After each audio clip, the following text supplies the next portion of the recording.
Добрый дзень! Сёння, 9 чэрвеня, міжнародны дзень сяброў. Мы віншуем вас гэтым святам і хочам вам расказаць пра цудоўную кнігу, якую напісала Брыгіта Шэр, а ілюстрацыі да яе зрабіла Фірена Бальхаус.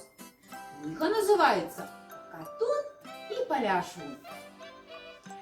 Гэта две казачныя істоты, якія хоць і не падобныя да людзей, але дзейнічаюць і адчуваюць, як мы з вамі.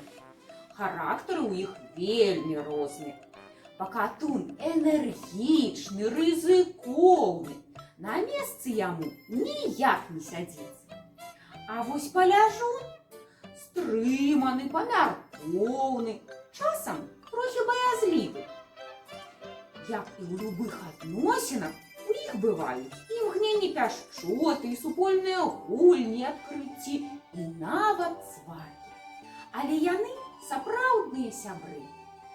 Паслухайце, калі ласка, гісторыю нумар 9, якая называецца «Святло і цемра». Пакатун і Паляшун баяцца цемры. «Паляжуне», кажа Пакатун. «Што?» – кажа Паляжун. «Цёмна так», – кажа Пакатун. «Ага», – кажа Паляжун, – «вельмі цёмна. А ўдзень было затое вельмі светла», – кажа Пакатун.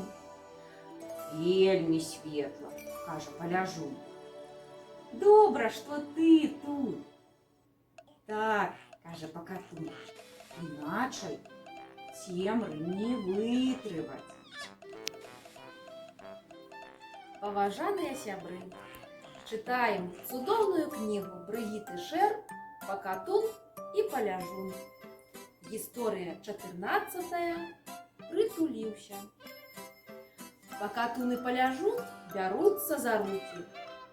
«Ай, холодная ж у цябе рука», – кажа Пакатун. «Мерзнеш?» «Ага», – кажа Паляжун, – «зуб на зуб не трапляе». «Давай, прытуліся да мяне», – кажа Пакатун. Паляжун шчыльненька прытуліўся. «Рукі ў цябе пацяплелі», – кажа Пакатун праз нейкі час. «Так», – кажа Паляжун, – «ужо нашмат лепш. Больш не холадна. Мне зноў адысціся?»